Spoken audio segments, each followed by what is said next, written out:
Hi, this is Mila from Good Evening Europe, and I'm here with the Busker from Malta. How are you guys doing? Amazing. Awesome. Happy to be here. Is this the first time in Madrid? As a band, the first As time. a band, the Individually, first time. Individually, I've been before, but I think you It's guys... my first time here. Okay. Did you go sightseeing already? We tried. actually we did. We had 2 hours. So We had 2 hours, it's yes. half an hour of lunch. Yeah. But you have been here before. What would you recommend? Personally is, I think I did a lot of different things. I did to Plaza del Sol is always what Madrid is all about, especially because there's the plaque on the floor which says that it's in the center of Spain, is it? Yeah. So yeah, that's honestly it makes it a bit more special. But then I mostly love the cuisine, the food, and getting to know the people, and a bit of the cerveza. How do you say it? The beer? Yeah, cerveza. That's the one. So that's where I come from. I'm not even Spanish, so I'm just faking it. Don't worry about it. For me, it's the flamenco. Yeah? You go and watch a flamenco show, yes. And I've been to Malta 6 times, but for those who haven't been, what would you recommend in Malta to go and see? We all have different favorites, but for me it would definitely be my hometown. So it's Mostar. It's full of history, and the church has so much story in it that it's something to look for. For me, it's all about Valletta and jazz music and the side streets of Valletta. So if you're ever there, please go. For me, it's about our sister island, Gozo. It's the great place to go, stay there, and have some rest, you know, and go to hikes, walks. It's amazing. Okay. Thank you for those recommendations. Thank you very much. And you're called the Busker. How did you come up with that name, and what does it mean to you?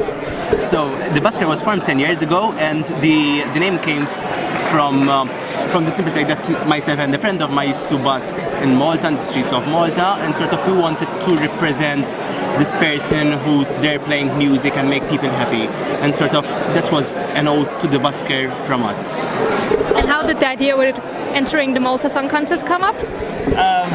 It's a story which repeated itself quite often. I joined the band 3 years ago, so that was in 2020, in a time where there was lockdowns and not a lot of things going on in the art scene. So we always struggled to find the next step as a band. We always aimed high, so the next step for us would have been something so big that everyone kind of gets to know who the band is. And there's no better way to do it than Eurovision. We were planning to do it in 2022, didn't manage the deadline, but then we managed for 2023. Barely. Yeah, but it's because Eurovision is such a big place, and you need to put your best self forward. So we just wanted to make sure that the one time that we go for it, that we actually have the courage to do it, we do it well. And your song is called Dance, Our Own Party, and you have written it yourself. And how was the creation of the song? How did that come about? It's quite a long story, but at the end of the day, we all put in our demos and our ideas for the submission of the song, and the song came. Was something that we wanted to work on immediately. Then the lyrics needed to be written. We did feel that the beat and the production of the song is very much close to a dancey vibe, so we decided to go for that theme. But then the problem came that we're not club goers, we're not very much party. Yeah, we're not the party people. So we just wrote the story about us and making sure that it represents us fully, that we're at a place not feeling the most comfortable, or today we're not feeling the party vibe. So we just take the story is that you take yourself out of that situation and make sure to put yourself in a party where you're actually comfortable, and everyone enjoys themselves differently, so it's about that. And I loved your staging at the national final with all the cupboards. Is that how to say it in English?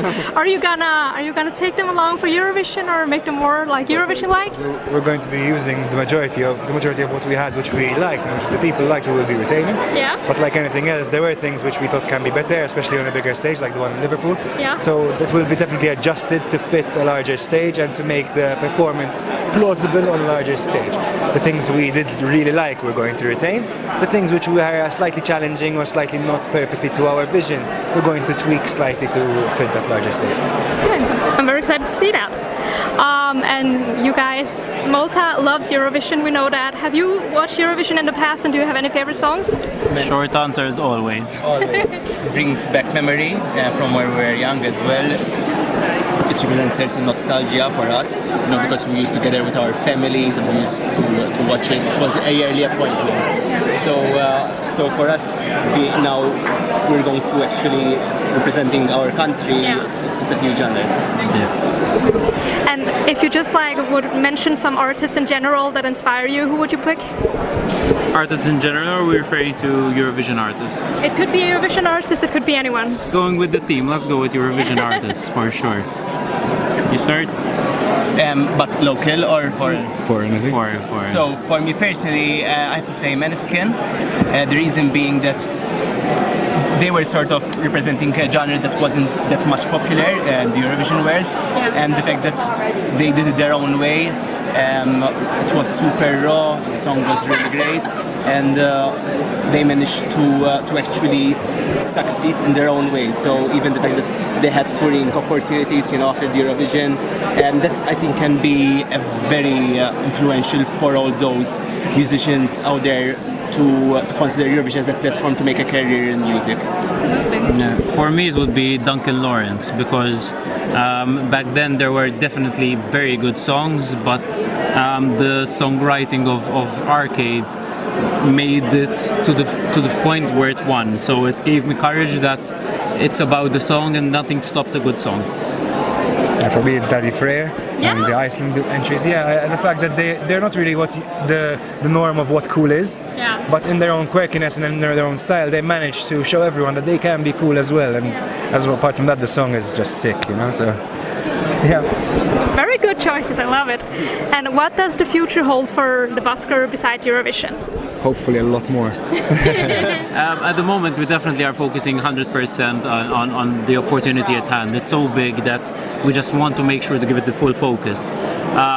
But as us being us, knowing ourselves so much that we know that once this opportunity comes to a close, we'll be planning on new music, because that's who we are. We write songs, we make sure to work to the point where they're released and make sure that the release gets the attention it deserves. So we promise more music for sure. And hopefully we also get opportunities to perform again in these countries that we are visiting and more.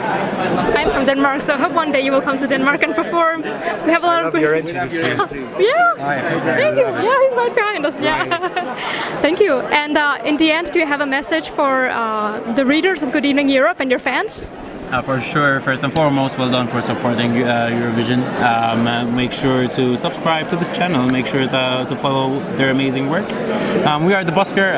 If you like our song, you can look for it on our social medias. We have Facebook, Instagram, Spotify, all the works. And if you guys love to see us in the final, you know what to do.